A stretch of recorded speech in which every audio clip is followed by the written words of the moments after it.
આજે ધાનેરા ગામમાં market yard સિટીમાં નેટસપની એક પ્રોડક્ટ પેટવેટ પશુ માટે જે આવે છે તે આપણે એક ભાઈને આપેલ હતું આજથી 20 દિવસ પહેલાં.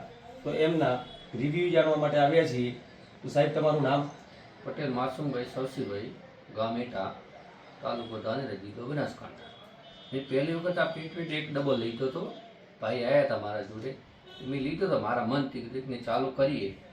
એકને ડબ્બો ચાર્યો એટલે દાડાનો સવારમાં તો 1.5 લીટર જેવું વધ્યું અને સાંજે લીટરનો ફરક પડે. મતલબ તમારે સવારે ગાયમાં આપ્યું હતું? હા, ગાયમાં. ઓકે. સાંજે ને સાંજે 2 ટાઈમ પાવડર આવતા. ઓકે. તો સવારે 1.5 લીટર દૂધમાં વધારો થયો અને સાંજે લીટરનો વધારો? હા, લીટરનો. એટલે 2.5 લીટર દાડાનો થયો. ઓકે. 2.5 લીટર દૂધમાં વધારો થયો.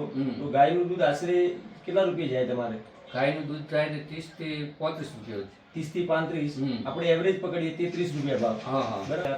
80 82. હા, 82 રૂપિયાનો ફરક વધ્યો. રોજનો ફાયદો એક પશુમાં. પાક્કી વાત. બરાબર. હા. તો 82 ગુણ્યા 30, 8 તરી 24. હા, આઈ થિંક 2400 રૂપિયા ઉપર એક પશુ પાછળ તમને આવકમાં આ પેટવેટ પાવડર થી વધારો થયો. હા, કહી શકાય ને? હા, બરાબર. પ્રમાણે. તો શું આ બીજા ખેડૂતોને વાપરવું જોઈએ? વાપરવું જરૂરી છે.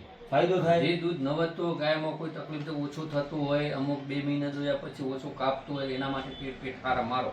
માર્કેટના પાવડર કરતા અને તમે શું કહી શકો એના? માર્કેટ કરતા બધી રીતે સારું. માર્કેટના પાવડર કરતા આ પેટવેટ પાવડર વધારે સારો. સારામાં સારો. બરાબર. બીજું, આનો ખર્ચો થાય છે એવરેજ 28 થી 30 રૂપિયા એક પશુ પાછળ. હા. બરાબર. અને માર્કેટનો ખર્ચો થાય છે 60 રૂપિયા. 60 રૂપિયા. બરાબર. તો ખર્ચમાં આપણે ખેડૂતને સસ્તું પડે. અને રિઝલ્ટ એની સામે માર્કેટના પાવડર કરતા તમે જેમ કીધું કે મહિને 2400 રૂપિયાથી 2500 રૂપિયાની આવક એક પશુમાં વધી. તો તમે આ પેટવેટ પાવડર વાપરીને ખુશ છો? ખુશ. ઓકે. તો આજે તમે રિઝલ્ટ જોઈને 2 ડબ્બા પાછા લીધા? આ રિઝલ્ટ લઈને 1 ડબ્બો ચારી, પછી ફેર તમને કોન્ટેક્ટ કરીને 2 ડબ્બા લીધા. Okay. એ પણ ચાલુ હાલમાં. ચાલુ છે. હા. ઓકે. કેમ કે 1 ડબ્બાથી રિઝલ્ટ મળ્યું હોય, 2 ડબ્બા ચાલુ એટલે પાકો રિઝલ્ટ હવે આવે. કેટલા પશુને આપવાનું ચાલુ કર્યું? હજી પછી 2 ચાલુ કરી નાખી. પહેલા 1 નહોતું, હવે 2 ચાલુ કરી. મતલબ ફાયદો થયો તો આપણે બીજા જાનવરને પણ ચાલુ કર્યું. ફાયદો એ જ ચાલુ કરે ને તો કોણ નુકસાન કરે. સાચી વાત. ઓકે સાહેબ, થેન્ક યુ.